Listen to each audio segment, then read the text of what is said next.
todos. Que Jesus possa nos iluminar, nos inspirar nesta manhã abençoada. Que possamos aprender juntos. Na continuidade do capítulo do livro Missionários da Luz, vamos estudar hoje, iniciar o capítulo 18, que se chama Obsessão. André Luiz está junto com Alexandre no livro, aprendendo, e o que tudo indica é que Alexandre é um espírito responsável por algum centro espírita, né? Ele é o dirigente dos trabalhos e no caso de hoje eles estão participando de um trabalho, né, de desobsessão, uma sessão mediúnica de auxílio a pessoas encarnadas que tenham alguma ligação com espíritos, né? Enfim. Para a gente começar o capítulo, a gente conversa sobre o livro também de André Luiz, Desobsessão, que trata e dá o roteiro de como se deve ser um trabalho mediúnico, uma reunião mediúnica em si. De forma simples, clara e rápida, André Luiz mostra para a gente quais são os roteiros, quais são os caminhos. Então nós começamos no livro Desobsessão, mas pegamos a introdução de Emmanuel, que ele nos fala e nos remete a Jesus. Lá, quando ele está andando e vê um rapaz ali, né, que era conhecido como, bem dizer assim, o louco, né, ali da região, porque ele era possuído de espíritos, né? Aí, o que acontece? Jesus pergunta para o espírito, pro rapaz ali, enfim, né? Qual é o teu nome? E aí o rapaz responde, Legião, porque tinha entrado nele muitos demônios. E aí Emmanuel pega esta situação e iniciamos a nossa conversa já esclarecendo que a desobsessão, por exemplo, o trabalho, ele foi iniciado lá com Jesus. Essa orientação já foi nos passada lá com Jesus. Então, não é algo que o Espiritismo criou. Jesus veio e orientou aqueles espíritos, aquele irmão encarnado junto com aqueles companheiros, né, que estavam junto com ele. Jesus conversa fraternalmente, tanto com o cara encarnado que estava sendo possuído pelo espírito em si, né? Vamos falar terminologias fáceis, né? Aqui não tão adequadas, mas é a forma mais comumente para todo mundo entender, né? Então, o obsesso, né, que é o cara encarnado que estava sendo possuído pelos espíritos, né? E conversa naturalmente junto com os espíritos ali desencarnados. Jesus, na hora que ele pergunta, o médium que já estava consciente, entendendo o fardo que ele estava levando, daquele monte de espíritos ali, sugadores ali da energia, em troca, em permuta de vibrações inferiores entre eles, o que ele fala? E sabia que sofria por parte dessas inteligências conturbadas, né? Em forma que chamava Legião, aquele grupo de espíritos. E aí o evangelista acrescenta que o obsidiado, que é esse irmão aí, ele tinha vários desses espíritos dentro dele. Bom, o que Kardec fala? Que esses demônios que fala lá no evangelho, nada mais são do que espíritos irmãos nossos, pessoas iguais a nós, em momento de falha e ainda em erro, em perturbação, que está a caminho da sua evolução, da sua melhora, enfim, né?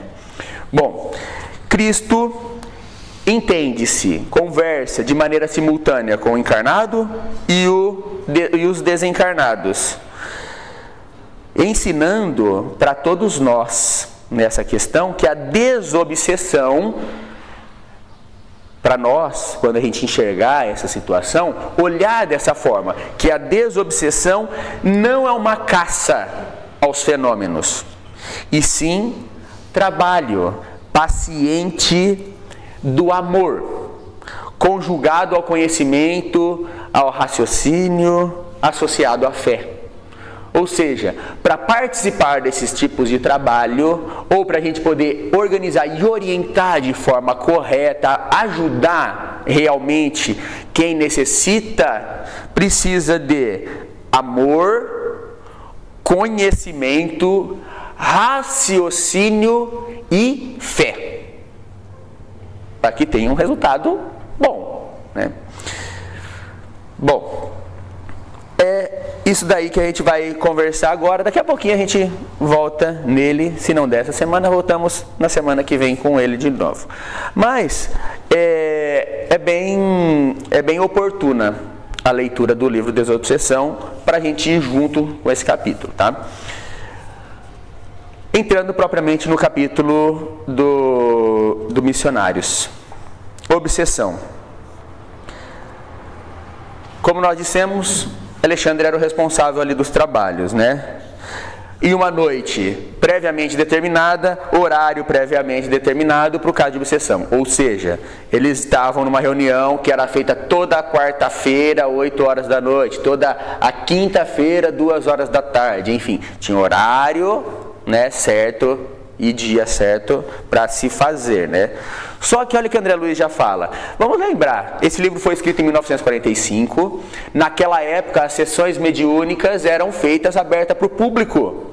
Então, tinha 100 pessoas lá na plateia. Tinha um monte de gente. E vem no livro Desobsessão também já falar que no máximo 14 pessoas. Deve ter um tipo de trabalho desse. Mas naquela época, por falta de conhecimento, enfim, de falta de instrução, se deixava aberto ao público.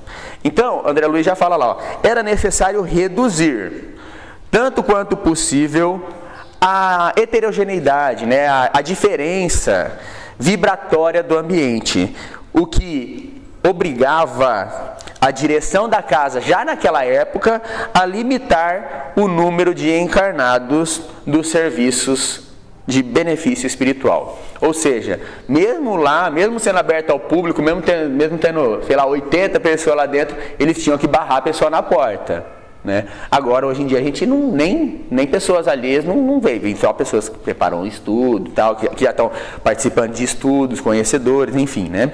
Para diminuir essa heterogeneidade, essas diferenças dos pensamentos. Porque como nós vimos na lição passada, né, lá de Marinho, que a gente vai remeter bastante nela também, os espíritos estão ali manipulando os fluidos que as pessoas vão segregando para utilizar, ajudar na hora da comunicação, na hora de conter um espírito, na hora de auxiliar ali o espírito plasmar, né, ou corporificar, mesmo que seja espiritualmente, um outro desencarnado. Então, e essa diferença de sentimentos, de pensamentos, dificulta essa manipulação que os espíritos têm para organizar esses fluidos, para utilizar na hora da comunicação, propriamente dita, né?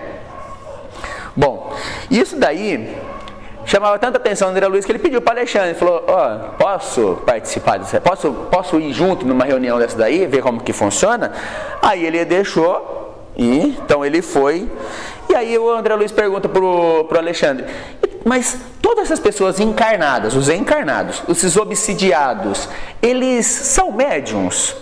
Aí o Alexandre riu, né? Riu, por quê? Porque ele falou assim, médium, inclusive nós desencarnados, inclusive ele, Alexandre, André Luiz, que estavam desencarnados, sem o corpo físico, somos todos médiums, porque nós somos, todo mundo, todos nós, somos intermediários do bem, que procede do alto ou dos trevosos, né? Quando estamos, enfim, depende do nosso trabalho. Vamos pegar Alexandre e André Luiz, eram médiums de espíritos de alta hierarquia. Eles eram os mediadores ali dos do bem, de espíritos extremamente evoluídos que querem auxiliar. Em contrapartida, voltando lá na lição passada, Marinho, ele era médium quando ele ainda gostava, se regozijava, né, de quando os chefes dele falavam para ele, vamos atrapalhar aquela vida daquela pessoa, vamos fazer isso, vamos fazer aquilo, e ele se comprazia com aquilo. Ele era também médium das trevas, ele era o meio utilizado pelos espíritos mais ignorantes para causar o caos, vamos dizer assim, né? Então, médium somos todos nós. Depende de quem nós estamos dando guarida, né? O obsidiado, então, ou seja, o espírito encarnado que está sendo subjugado ou que fascinado ou, enfim, processo normal de obsessão pelo desencarnado, esse encarnado, além de médium, ele é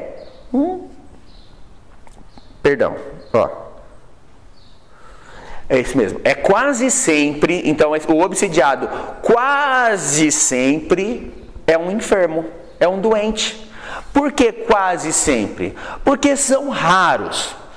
Eu vou dar uma citação aqui, assim, não tem nada a ver com o número em si, mas vamos dizer assim, que 1 em cada 10 do espírito que é mal, que está no mal, né, agindo de forma má, ele é mal porque é mal e quer ver o negócio, o circo pegar fogo, vamos dizer assim.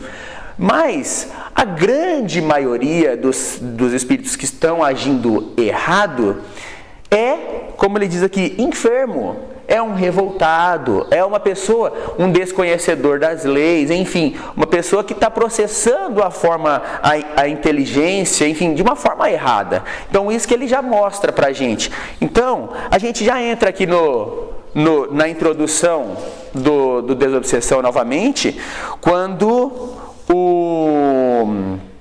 o Emmanuel, ele fala realmente, a alienação mental de espíritos desencarnados exige concurso fraterno de corações amigos, com bastante entendimento e bastante amor, para auxiliar nos templos espíritas, no caso, seja um doutrinador, seja os passistas ali, né, enfim, de sustentação.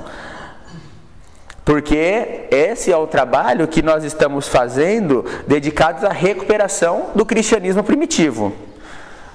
Então, o que nós precisamos entender é que a desobsessão é um sistema de alívio aos obsidiados e através da colaboração e todas as condições de Deus que dá para nós. Bom, tanto dos tarefeiros encarnados como dos desencarnados. Portanto, obsidiados, prestem atenção nisso daqui, obsidiados e obsessores, conscientes ou inconscientemente arrojados à desorientação, ou seja, meio fora do prumo ali, né? Enfim, no mundo e além do mundo, tanto encarnado como desencarnados, são irmãos nossos, que nos pedem uma ajuda, clamam pelo nosso auxílio para eles. Companheiros que fazem parte da nossa família terrestre. E o amparo à família, a essa família terrestre, não é não é uma questão que nós devemos relegar aos espíritos superiores, aos anjos, a Deus. É nossa. Quem que tem que organizar? Se a gente tem condição, a gente pode ajudar, né? Ou seja, é uma obrigação intransferível que compete a nós abraçar, por serviço nosso com amor, né? Com o espírito de servir o próximo. Então, o obsidiado é quase sempre um enfermo que esse obsidiado, ele é só a forma visível da gente enxergar um grupo de espíritos doentes que estão obsidiando ele. Então, é um monte de irmãos doentes ali que a gente tem que olhar com amor e tentar ajudar de alguma forma, dando orientação, dando carinho, né? Por isso mesmo, em todas as circunstâncias, constitui um caso especial, exigindo atenção, prudência e carinho. O Alexandre já organiza isso daí pra gente. Lembrando as conversações ouvidas entre os companheiros, assíduos e os trabalhadores ali, né? O André Luiz perguntou, pelo que você está me falando então, eu entendi que não é tão fácil assim curar, não é tão fácil assim se recuperar esses irmãos. Mas as pessoas que estão ali trazendo esses irmãos aí obsidiados, eles vão com tão entusiasmo, com tanta alegria, que parece que a cura é certa desses caras. Como que funciona isso? Aí o que o Alexandre fala assim, ó. É que esse pessoal, o encarnado, a gente, né, que está encarnado, a gente gosta mesmo do negócio de ver as coisas, né, de enxergar efetivamente o resultado assim, né, saltando aos nossos olhos, né. Mas a gente não consegue ver as coisas que aconteceram no passado, a gente só consegue ver a situação no presente. Fala assim, ai, coitadinho daquele irmão, ele está sendo subjugado ali, ele está sendo joguete dos espíritos, mas a gente não sabe o que aconteceu lá para trás. Não ponderam que esse obsidiado e obsessor são duas almas que chegaram ali naquele momento, mas de muito longe. Tem um passado muito grande de uma hora um mata o outro, outra hora o outro mata uma hora um trai o outro, outra hora o outro trai o enfim, e vai aquela coisa, né? Bem dizer assim, aquela maçaroca, né? E vai aquela situação lá, porque são extremamente ligados nas perturbações que eles são peculiares, que eles se atrelam, né? Eles são um e o outro acaba se acostumando com o jeito e acabam sendo mais ou menos iguais, né? Nossos irmãos na Terra, encarnados, fazem certo, se entregando ao trabalho com alegria. É bom isso, né? Ter esse bom ânimo.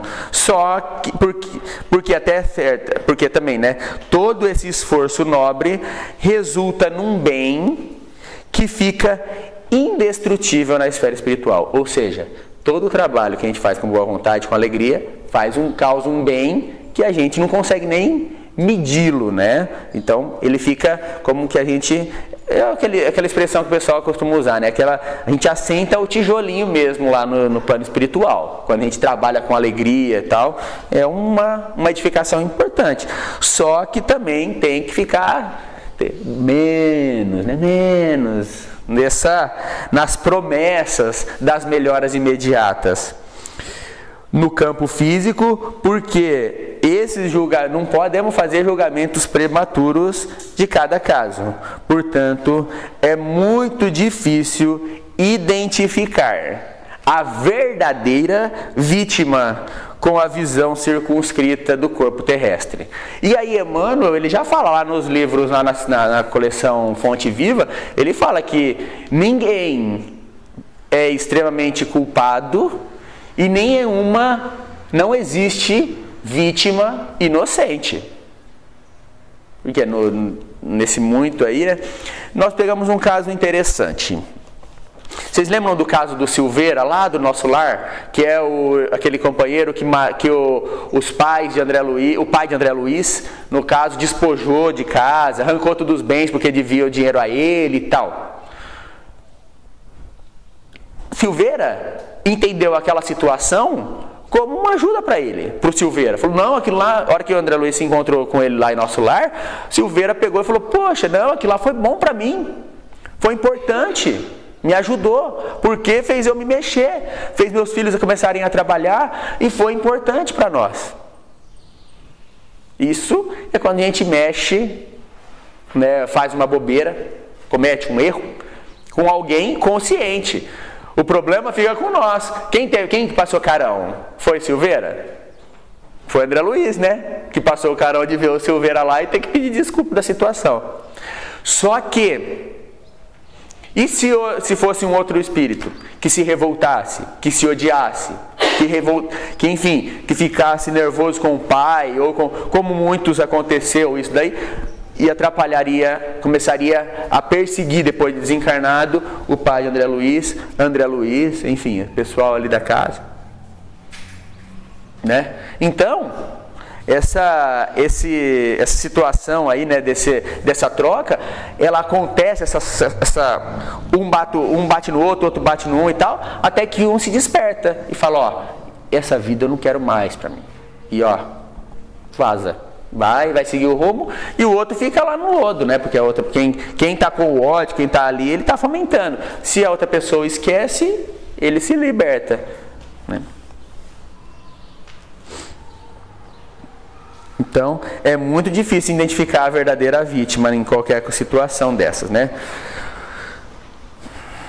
Também enxergo esse exagerado otimismo, o Alexandre fala. Também consigo perceber esse otimismo exagerado que eles falam aí, né? Que até muitas vezes as pessoas falam que a pessoa vai ser curada. O encarnado fala, pode vir que ele vai ser curado com certeza e tudo mais, né? Claro que vai ser enorme os benefícios de quem vier. Como todos nós colhemos os benefícios de vir até o centro, né? Recebemos o auxílio, mas não é a cura, né? Enfim, devemos estimar o bom ânimo, mas também não podemos ter entusiasmo desequilibrado. Não adianta a gente falar assim, não, pode vir que você vai melhorar, que você vai ser... Depende de cada um. Nós vamos ver isso aí mais pra frente, né? E agora, André Luiz, ele pergunta uma coisa que eu achei muito interessante. Ele pergunta para o Alexandre assim, mas e você, Alexandre? Você conhece todos esses casos? Aí a resposta dele é assim só, né? Todos. Conhece todos os casos. Ele já sabia, cada um dos 5 que vão participar da reunião ali, ele já sabia tudo. E não só dessa encarnação, ele sabia tudo, desde o passado lá, desses espíritos. Dos 5 que constituirão o motivo da próxima reunião, ou seja, ó a preparação. Não era da de hoje que ele sabia. Ele sabia dos 5 que iam se manifestar da semana que vem, ou do mês que vem, enfim, como era a organização deles aqui. Na próxima sessão, ele já sabia os 5 que iam ser manifestados na outra sessão. Desses 5, apenas a jovem revela possibilidade de melhoras. De uma hora para outra? Não. Melhoras mais ou menos rápida. Os demais comparecerão simplesmente para o socorro. Só para, vamos dizer assim, jogar panos quentes, como diz, né? Evitando agravos das provas necessárias. E por causa disso, por causa dessa ajuda e tudo, por causa dessa jovem aí ter uma predisposição a mais, ela vai ter uma ajuda maior? Uma proteção especial durante essa semana? Como que vai ser? O André Luiz pergunta.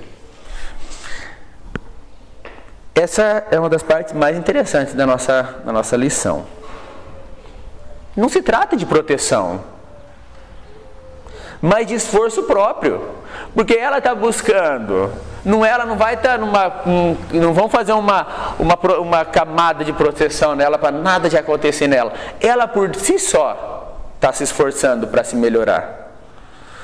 O obsidiado, além de enfermo, representante de outros enfermos, quase sempre é também uma criatura repleta de torturantes problemas espirituais.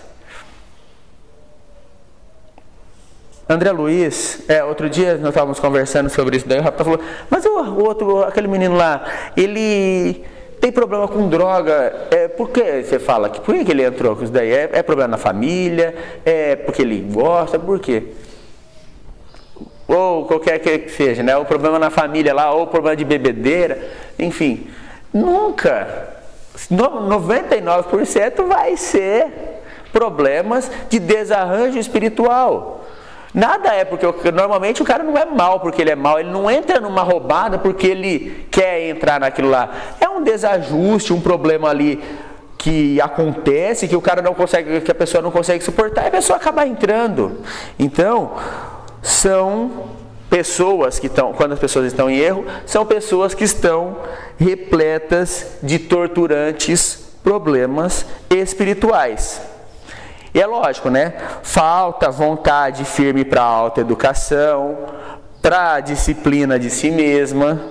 E aí, quando falta isso daí, quanto mais falta essas questões faz, mais vai prolongar a situação difícil, a situação dolorosa, os problemas. Aí ele falou aqui, né? Vamos supor a pessoa que ela é desatenta nos compromissos do lar. É lógico que ao longo da vida vai chegar pessoas, a pessoa é casada, vai chegar pessoas para desviá-la do relacionamento, seja por meio de frequências em outros locais, em bares, em festas, enfim, em detrimento da família, seja pessoas que queiram levá-la, outras pessoas para levarem para um outro relacionamento fora do lar. Tem todas essas questões, né? Pode ser. E só que por isso daí acontece. E nessas situações, se a pessoa vai, ela se converte em joguete das circunstâncias que ela se colocou. Mas agora imagina que o homem que é esse homem indiferente, despreocupado com o lar e tudo mais, que vai nesses lugares, ele também, além de tudo, ele tem inimigos espirituais acompanhando ele, que quer ver o circo pegar fogo, que quer ver mesmo ele pro lodo, no sofrimento. Aí o que ele faz? Incita. Pega e vai atrás, ele vê que a pessoa tem aquela tendência, vai atrás de uma outra pessoa para influenciar ela, que seja ir para o bar, ou que seja ir para as festas, ou que seja para outros relacionamentos, o que quer que seja, né? nessas questões. E aí, com esses inimigos, vamos dizer assim, eles criam uma rede, que a pessoa, uma arapuca, que a pessoa mesmo se entra, né? Vai e cai no problema. Tomado de sinistros propósitos na maioria das vezes. Se não desperta antes para as realizações,